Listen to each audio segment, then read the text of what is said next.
జగిత్యాల జిల్లాలో కాంగ్రెస్ రాజకీయాలు ఆసక్తికరంగా మారాయి. ఎమ్మెల్సీ జీవన్ రెడ్డి దారెటు అనే చర్చ సాగుతోంది. ఎమ్మెల్సీ జీవన్ రెడ్డితో పాటు మంత్రి శ్రీధర్ బాబు జరిపిన చర్చలు ఇంకా కొలిక్కి రాలేదు. 2 గంటల పాటు జీవన్ రెడ్డితో మంత్రి చర్చలు జరిపారు. ఇవాళ మరోసారి హైదరాబాద్లో జీవన్ రెడ్డితో కాంగ్రెస్ అధిష్టానం చర్చలు జరపబోతుంది. 40 సంవత్సరాల సీనియారిటీకి అధిష్టానం ఇచ్చే గౌరవం ఇదేనా అంటూ జీవన్ రెడ్డి ఆవేదన వ్యక్తం చేశారు. కార్యకర్తల మనోభావాలను గౌరవిస్తా అంటున్నారు జీవన్ రెడ్డి. ఆలోచించి నిర్ణయం తీసుకుంటానంటున్నారు. కాంగ్రెస్కు పెద్ద దిక్కుగా ఉండాలని కోరినట్లుగా మంత్రి శ్రీధర్ బాబు చెప్తున్నారు. సీఎం ఖర్గే దృష్టికి ఈ ఇష్యూను తీసుకెళ్తానంటున్నారు శ్రీధర్ బాబు. ఎమ్మెల్యే సంజయ్ చేరికతో ఒక్కసారిగా జీవన్ రెడ్డి అసంతృప్తికి గురయ్యారు. తనకు కనీస సమాచారం ఇవ్వకుండా ఎమ్మెల్యేను చేర్చుకోవడం పట్ల జీవన్ రెడ్డి పార్టీ మారే ఆలోచన చేశారు. ఈ నేపథ్యంలో కార్యకర్తలతో కూడా సమావేశం ఏర్పాటు చేయడంతో నిన్నంతా హైడ్రామా చోటు చేసుకుంది. ఎమ్మెల్సీ జీవన్ రెడ్డి కాంగ్రెస్ పార్టీకి రాజీనామా చేస్తారంటూ పెద్ద ఎత్తున ప్రచారం సాగడంతో ఆయన ఇంటి దగ్గరకు కార్యకర్తలు భారీగా చేరుకున్నారు. పార్టీ దూతలుగా ఎమ్మెల్యేలతో పాటు మంత్రి శ్రీధర్ బాబు ఆయన ఇంటికి వచ్చి బుజ్జగించే ప్రయత్నం చేశారు. అయినప్పటికీ ఆయన మెత్తపడలేదు. రాత్రి మంత్రి శ్రీధర్ బాబు ఆయన ఇంటికి చేరుకున్నారు.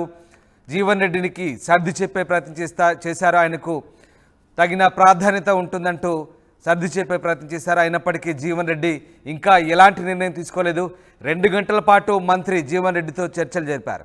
ఇవాళ మరోసారి హైదరాబాద్లో జీవన్ రెడ్డితో కాంగ్రెస్ అధిష్టానం చర్చలు జరపబోతోంది.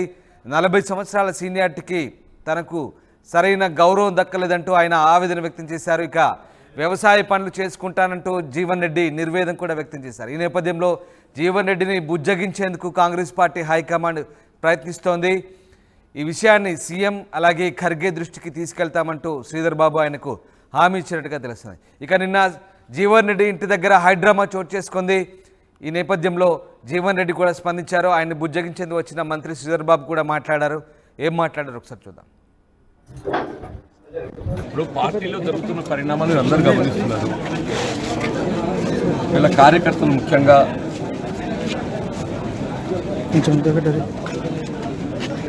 అంటే వాళ్ళు ఏ విధంగా మనస్తాపానికి గురైన వాళ్ళు ఏ విధంగా బాధ వ్యక్తం చేస్తుండ్రు.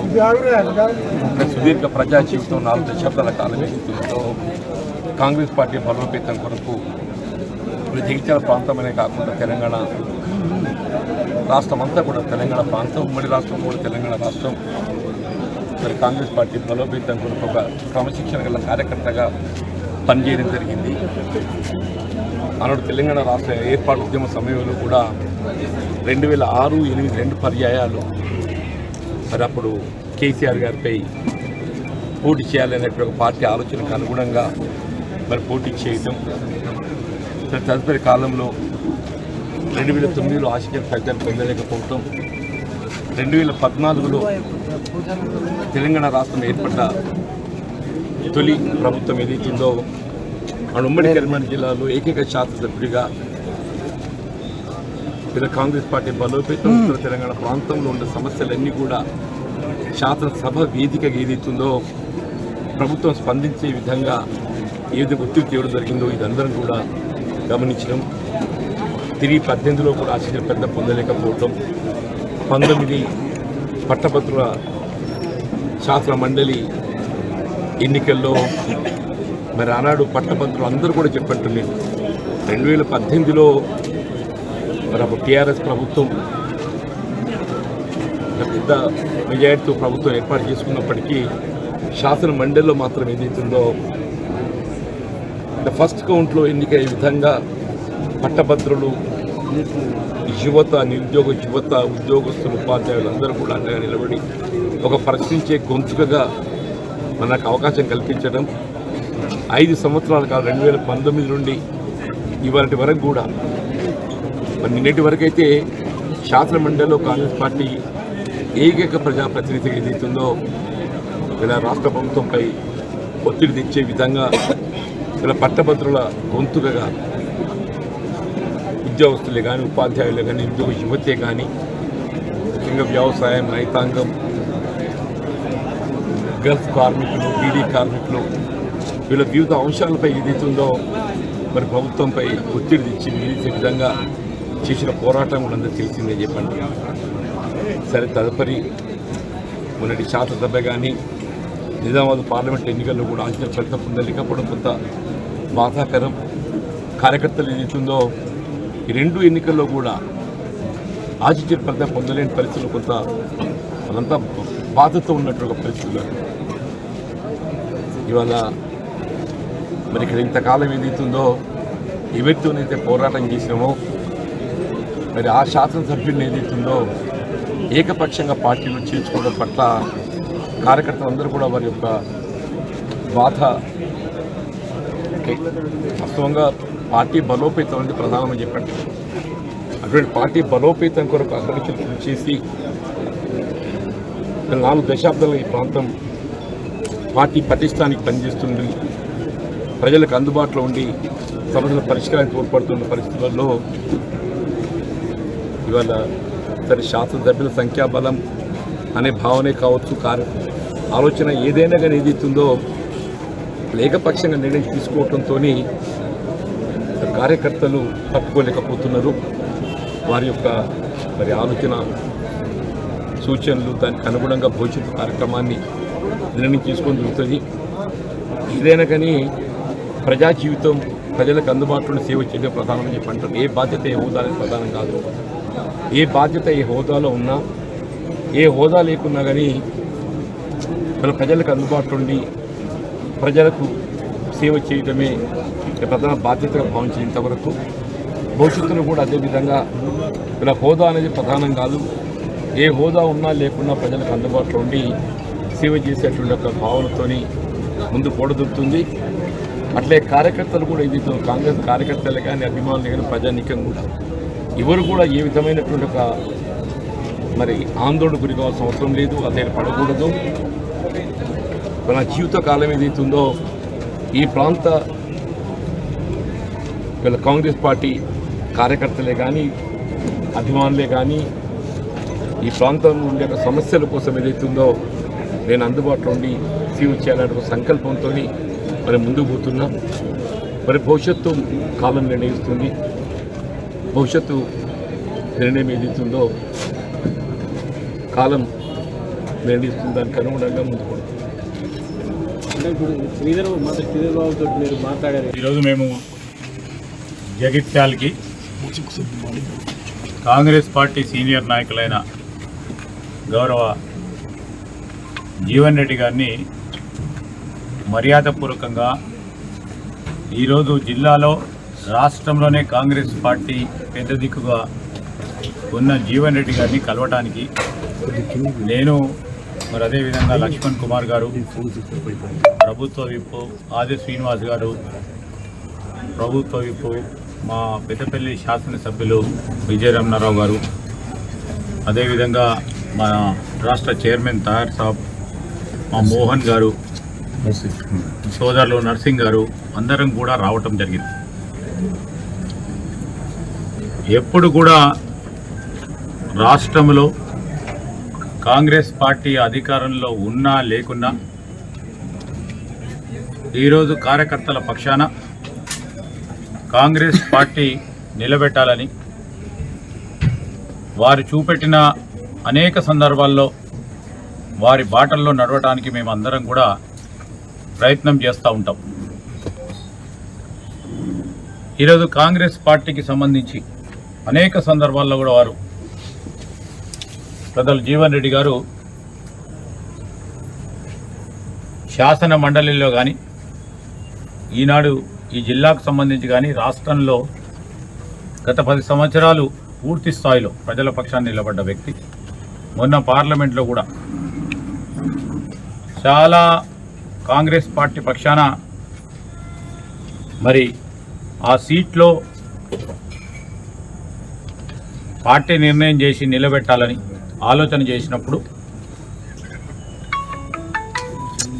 పార్టీ ఆదేశానుసారం ఆనాడు 2007లో 2008లో పార్లమెంటు స్థానానికి కఠినమైన పరిస్థితుల్లో సమయంలో కాంగ్రెస్ పార్టీ పక్షాన పార్లమెంటు సభ్యులుగా నిలబడ్డారు. అదేవిధంగా ఈరోజు కూడా మొన్న పార్లమెంట్ సంబంధించి కూడా అక్కడున్న పరిస్థితులను తెలిసి కూడా ఈరోజు కాంగ్రెస్ పార్టీని నిలబెట్టాలి అని వారు ముందుకొచ్చి నిలబెట్టడం జరిగింది. మరి ఈ సందర్భంలో కూడా వారిని మేమందరం కూడా మరి నిన్న జరిగిన సంఘటన విషయంలో పెద్దలు జీవన్ రెడ్డి గారు మనస్తాపానికి గురైనారని మాకు తెలియగానే మేమందరం కూడా వచ్చి మీరు తప్పకుండా కాంగ్రెస్ పార్టీ పక్షాన రాబోయే కాలంలో కూడా పార్టీకి పెద్ద దిక్కుగా ఉండాలని ఈ విషయం అంతా కూడా కార్యకర్తలు అనేక మంది వారి మనోభావాలని వారు పడ్డ కష్టాలని తప్పకుండా మా కాంగ్రెస్ పార్టీ అధిష్టానానికి ఈరోజు మరొకసారి ముఖ్యమంత్రి గారికి మా ఇన్ఛార్జ్ అయిన దీపాదాస్ మున్షి గారికి కేసీ వేణుగోపాల్ గారికి మరి అఖిల భారత కాంగ్రెస్ పార్టీ అధ్యక్షుడు ఖర్గే గారి ముందట ఇక్కడున్న మా కార్యకర్తల నాయకులందరి మనోవేదన తప్పకుండా తెలియజేయడం జరుగుతుంది. మరి ఈ కాంగ్రెస్ పార్టీకి సంబంధించిన ప్రత్యేకంగా జగిత్యాల్ కాంగ్రెస్ పార్టీ నాయకులు కార్యకర్తలు చాలా కష్టపడి ఈరోజు ఇక్కడ పెద్దలు జీవన్ రెడ్డి గారి నాయకత్వంలో పార్టీని నిలబెట్టిన తరుణంలో వారు అధైర్యపడొద్దని నేను ఈరోజు పార్టీ పక్షాన కోరుతా ఉన్నాం. తప్పకుండా వారికి న్యాయం చేసే బాధ్యతలో తప్పకుండా చేసే ప్రయత్నం చేస్తామని ఈ సందర్భముగా ఆపరేషన్ ఆకర్ష్లో భాగంగా Congress party BRS Jagtial MLA Sanjay కుమార్ను కాంగ్రెస్ పార్టీలోకి ఆహ్వానించింది. ముఖ్యమంత్రి రేవంత్ రెడ్డి ఆయనకు కండువా కప్పి పార్టీలో చేర్చుకున్నారు. ఈ నేపథ్యంలో స్థానికంగా ఉన్న నేత ఎమ్మెల్సీ జీవన్ రెడ్డి మనస్తాపానికి గురయ్యారు. ఆయన రాజీనామాకు సిద్ధపడ్డారు. దీంతో జగిత్యాల జిల్లా రాజకీయాలు ఒక్కసారిగా వేడెక్కాయి.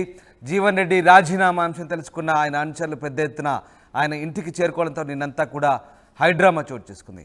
మా ప్రతినిధి చంద్రశేఖర్ జైన్ అవుతున్నారు. చంద్రశేఖర్, జీవన్ రెడ్డి వ్యవహారం ఎటు మలుపు తిరగబోతుంది? జీవన్ రెడ్డి భవిష్యత్ కార్యాచరణ ఎలా ఉండబోతోంది? ఖచ్చితంగా రామ్దాస్ గత 40 సంవత్సరాలకు పైగా రాజకీయ జీవితంలో మచ్చలేని నాయకునిగా ఉన్నటువంటి నాయకుడు జీవన్ రెడ్డి, అది జగమెరిగిన సత్యం. దీంతో భాగంగా మొన్నటికి మొన్న ఆపరేషన్ ఆకర్ష్ లో భాగంగా BRS MLA Jagtial MLA doctor Sanjay Kumar ని రాత్రి అనూహ్యమైనటువంటి పరిణామాల నేపథ్యంలో కాంగ్రెస్ పార్టీ కండువా కప్పి కాంగ్రెస్ పార్టీలో చేర్చుకోవడంతో ఒక్కసారిగా షాక్ కు గురయ్యారు. ఎందుకంటే రాజకీయ ప్రత్యర్థిగా దాదాపు 20 సంవత్సరాల నుంచి ఎదుర్కొంటూ కాంగ్రెస్ పార్టీకి పెద్ద దిక్కుగా ఉన్నటువంటి వ్యక్తి జీవన్ రెడ్డి అని కాంగ్రెస్ పార్టీ నేతలు కార్యకర్తలందరూ కూడా ఉదయం నుంచి కూడా విషయం తెలిసిన తర్వాత జీవన్ రెడ్డి ఇంటి వద్దకి క్యూ కట్టడం జరిగింది. దీంతో ఒక మనస్తాపానికి గురయ్యారు. కనీసం నాకు చెప్పకుండా నా ప్రత్యర్థిని ఎవరి మీద అయితే నేను పోరాటం చేశానో వారినే మీరు కాంగ్రెస్ పార్టీలో చేర్చుకున్నారంటే నన్ను ఉంటే ఉండు పోతే పొమ్మన్నట్ట, లేదంటే నాకు అసలు ప్రాధాన్యత లేదా? ఈ ప్రాధాన్యత లేని చోట నేను ఉండడం ఎందుకు? నా పదవి ఎందుకు? ఎమ్మెల్సీ పదవికి, అలాగే కాంగ్రెస్ పార్టీ ప్రాథమిక సభ్యత్వానికి సైతం రాజీనామా చేస్తా అనేటువంటి యోచనలో జీవన్ రెడ్డి ఉన్నారు. ఈ విషయం తెలిసిన తర్వాత వెంటనే రాష్ట్ర ముఖ్యమంత్రి టీపీసీసీ రాష్ట్ర అధ్యక్షుడు రేవంత్ రెడ్డి ఢిల్లీ పర్యటనలో ఉన్నారు. ఆయనతో పాటు షెడ్యూల్ ప్రకారం సీనియర్ నేత మంత్రి శ్రీధర్ బాబు సైతం ఢిల్లీ వెళ్లాల్సినటువంటి పరిస్థితి ఉన్నప్పటికీ జీవన్ రెడ్డి ఇష్యూ ఒక్కసారిగా హీట్ ఎక్కడంతో నష్ట నివారణ చర్యలు తీసుకోవాలి, ఎందుకంటే బూమరాంగ్ కాకుండా ఉండాలనే ఉద్దేశంతో శ్రీధర్ బాబుని జగిత్యాలకి వెళ్లాలని రిక్వెస్ట్ చేయడంతో శ్రీధర్ బాబు సైతం జగిత్యాల రావడం జరిగింది. అంతకు ముందే ప్రభుత్వ విప్పులు ఇద్దరు వేములవాడకు సంబంధించి ఆది శ్రీనివాస్, అలాగే ధర్మపురి నుంచి అడ్లూరి లక్ష్మణ్ కుమార్, ఇతర నేతలు కార్యకర్తలు అందరూ కలిసి జీవన్ రెడ్డి మీరే పెద్ద దిక్కు, మీరు ఇట్లా అసహనానికి ఆవేదనకి గురి కావద్దు, మీకు ప్రభుత్వం కాంగ్రెస్ పార్టీ మీ సేవలు గుర్తించింది, గత 40 సంవత్సరాల నుంచి కూడా మీరు చేసిన సేవలు మరవలేనివి అని చెప్పి నచ్చజెప్పే ప్రయత్నం చేస్తారు. చెప్పినప్పటికీ శ్రీధర్ బాబు అక్కడికి చేరుకున్నటువంటి సమయంలో కార్యకర్తలు ఒక్కసారి బోర్న విలమించారు. మాకు పెద్ద దిక్కు జీవన్ రెడ్డి లాంటి వాళ్ళకి పార్టీలో ఇంత అన్యాయం జరుగుతుంది అని చెప్పేసి నిలదీశారు, ఆవేదన వ్యక్తం చేశారు. ఈ క్రమంలో అన్ని గమనించిన తర్వాత శ్రీధర్ బాబు సైతం సముదాయించారు. కేసీ వేణుగోపాల్ కి, మల్లికార్జున ఖర్గేకి, దీపాదాస్ మున్షికి అందరికీ మీరు చేసిన సేవలు మరొకసారి గుర్తు చేస్తాం, మీరు పెద్ద మనసు చేసుకోవాలి, మీరే పెద్ద దిక్కు మాకు అని చెప్పేసి సముదాయించే ప్రయత్నం చేశారు. తప్పకుండా మీకు ప్రాధాన్యత ఉంటుందని చెప్పారు. అయినప్పటికీ కన్విన్స్ కాలేకపోయారు. నాకు సెల్ఫ్ రెస్పెక్ట్ ముఖ్యము, ఇన్ని సంవత్సరాలు పార్టీకి చేసినటువంటి సేవకు ఇదే నాకు మూల్యం అనేటువంటి ఆవేదనలో ఉన్నటువంటి పరిస్థితి ఉంది. ఎటువైపు జీవన్ రెడ్డి వెళ్తారు, రిజైన్ చేస్తారా లేదా కన్విన్స్ అవుతారా అనేటువంటి కోణంలో ఉంది. రాత్రి హుటాహుటిన హైదరాబాద్కి వెళ్లారు జీవన్ రెడ్డి. ఒక్కసారిగా జగిత్యాల రాజకీయాలు ఇటు జీవన్ వర్సెస్ డాక్టర్ సంజయ్ కుమార్ గా చెప్పుకోవచ్చు. Ramdas. Right, thank you Chandrashekar, thanks for the update. ఇది మొత్తం మీద ఎమ్మెల్సీ జీవన్ రెడ్డితో మంత్రి శ్రీధర్ బాబు చర్చలు కొలిక్కి రాలేదు. ఇవాళ మరోసారి హైదరాబాద్లో జీవన్ రెడ్డితో కాంగ్రెస్ అధిష్టానం చర్చలు జరపబోతుంది. మరోవైపు కొత్తగా పార్టీలో చేరిన శ్రీనివాసరెడ్డితో ముఖ్యమంత్రి రేవంత్ రెడ్డి అటు ఢిల్లీ వెళ్ళారు. ఆయనతో పాటు పార్టీ హైకమాండ్ కలిశారు. కలిసిన తర్వాత ఆయన మీడియాతో మాట్లాడారు. ఏం మాట్లాడారు చూద్దాం. రేవంత్ రెడ్డి గారి నాయకత్వాన్ని బలపరచాలనే సంకల్పంతో నేను నిన్నగాక మొన్న వారి ఆధ్వర్యంలో కాంగ్రెస్ పార్టీలో చేరాను. వారి యొక్క నాయకత్వాన్ని బలపరుస్తూ నేను, నా కొడుకు, ఈ బ్యాంక్ చైర్మన్ ఉన్నటువంటి అతను, మా మొత్తం సైన్యం అంతా, మా క్యాడర్ అంతా, నా కాన్స్టిట్యూన్సీలో ఉన్నటువంటి సైన్యం మొత్తం ఏ ఒక్కరు కూడా మిగలకుండా రేవంత్ రెడ్డి గారి నాయకత్వం బలపరచాలి, రాష్ట్రం బాగుపడుతున్న సంకల్పంతో అందరం కూడా పార్టీలో తీసుకుని చేరాం.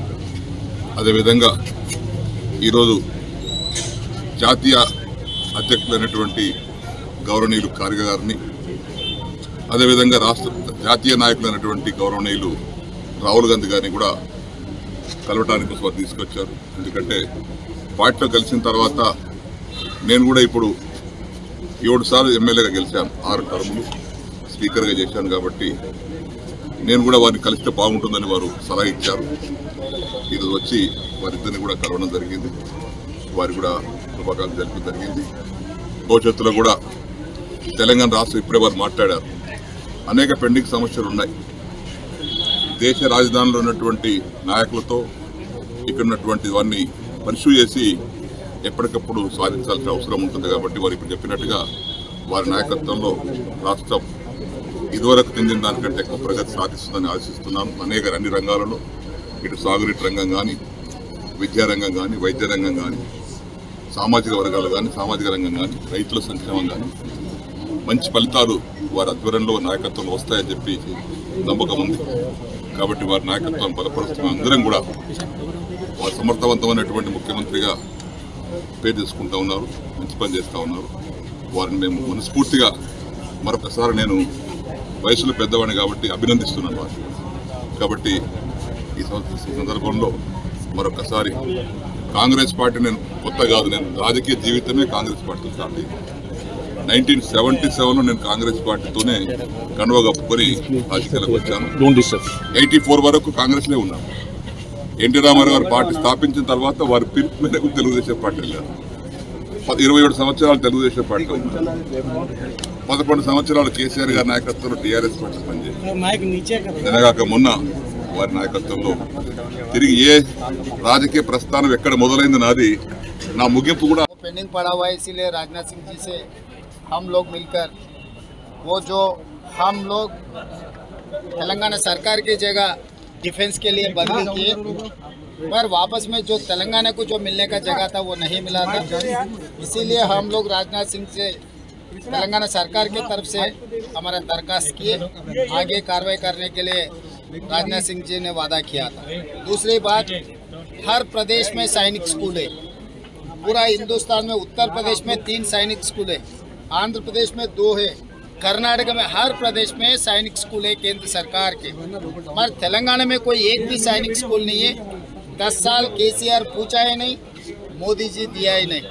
इसीलिए इस बार हम लोग राजनाथ सिंह जी से मिलकर तेलंगाना के लिए, तेलंगाना स्टूडेंट्स के लिए, विद्यार्थियों के लिए सैनिक स्कूल देने के लिए हम लोग रिप्रेजेंट किए। राजनाथ सिंह जी ने कोशिश करने के लिए वादा किया, तो इसीलिए तुरंत सैनिक स्कूल भी तेलंगाना को देने के लिए हम लोग राजनाथ सिंह से रिक्वेस्ट किए। और कटर जी से जो हैदराबाद डेवलपमेंट के लिए, मूसी रिवर फ्रंट के लिए एंड मेट्रो रेल के लिए and prime minister Awas Yojana में गरीब लोगों को घरों के लिए हम लोग रिप्रेजेंट किए। हमारा जितने भी पेंडिंग इश्यूज है 2 मंत्रियों से, दोनों से मिलकर तेलंगाना सरकार को, तेलंगाना जनता को जो मिलने का है वो पूरा रिप्रेजेंटेशन दे चुके हैं। आगे बजट में तेलंगाना के लिए जो फंड्स लगाना है तेलंगाना डेवलपमेंट के लिए, मैं ये याद दिलवाया, नरेंद्र मोदी जी ने बार बार 5 ट्रिलियन इकोनॉमी के बारे में बात कर रहा है। जब हिंदुस्तान के बजट, हिंदुस्तान के इकोनॉमी 5 ट्रिलियन पहुंचना है तो हैदराबाद, तो 5 जो मेट्रोपॉलिटन सिटी है उसमें से हैदराबाद एक है। इसीलिए मूसिर रिवर रिजुनेट करने के लिए फंड्स, और मेट्रो हैदराबाद में 1.5 करोड़ जनता है, तो मेट्रो रेल के बहुत ज़रूरत है। इसीलिए केंद्र सरकार से हम लोग ये पूरे डेवलपमेंट के लिए हम रिप्रेजेंटेशन किया। हमारे 8 एमपीओं को साथ लेकर गए, 2 राज्यसभा एमपीओं को हम साथ में लेकर गए। आगे हम लोग केंद्र सरकार से जो तेलंगाना को मिलना है उसके बारे में दरखास्त की, आगे कार्रवाई करने के लिए केंद्र सरकार ने कहा। बिल्कुल फेल हो गए एग्जाम कंडक्ट करने में। दूसरी हाथ से सरकार किसी के ऊपर इल्जाम लगा देके केस को दबाने के लिए कोशिश कर रहा है। इसीलिए कांग्रेस पार्टी जो डिमांड किया सिटिंग जज को रखकर जो कार्रवाई करना है, तो हम कांग्रेस के पार्टी तरफ से तेलंगाना मुख्यमंत्री के नाते हम लोग केंद्र सरकार के लिए डिमांड कर रहे हैं। ये सरकार के नाकामयाबी, किसी के ऊपर इल्ज़ाम रख के किसी को केस में रख दे के केस जो क्लोज करने के लिए सीबीआई को देकर ये केस खत्म करने के लिए, भरी करने के लिए जो कोशिश कर रहे हैं, ये ठीक नहीं है। ये कंप्लीट जुडिशियल इंक्वायरी होना चाहिए। सर जी क्या कहा मैं सुना ही नहीं।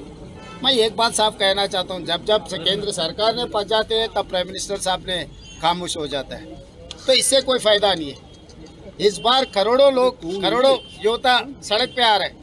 तेलंगाना में हमारे यूथ कांग्रेस एनएसयूआई के हजारों लोग, विद्यार्थी लोग सड़क पे धरना कर रहे हैं। तो केंद्र सरकार जो कार्रवाई करना है, जो भरोसा देना है करोड़ युवता को, जो स्टूडेंट्स को जो भरोसा देना है नरेंद्र मोदी जी, वो भरोसा नहीं दे रहा है। जो मोदी जी गारंटी कहा, मैं मोदी जी से ये सवाल पूछना चाहता हूँ, आपका गारंटी कहाँ गए? नीट एग्जाम कंडक्ट करने में आपका गारंटी नहीं है, तो आपका गारंटी, इसका वारंटी खत्म हो चुके हैं। मैं चुनाव से पहले भी यही कहा था, मोदी जी वारंटी खत्म हो गए, मोदी जी कुछ भी करने दो, उसका कुछ अक्सर नहीं लगने वाले। अभी भी कम से कम मोदी जी जुडिशियल इंक्वायरी डालो, सिटिंग जज को बिठा के इसके ऊपर कार्रवाई करना, और इसको जो इसमें ये करोड़ों विद्यार्थियों भविष्य जो खेला है उन लोगों को सबको उनको पनिशमेंट मिलना चाहिए। CBI inquiry is sir already CBI inquiry. Yes, CBI inquiry is not enough. We are demanding that judicial inquiry. Sitting judge के साथ ये इंक्वायरी चलना है।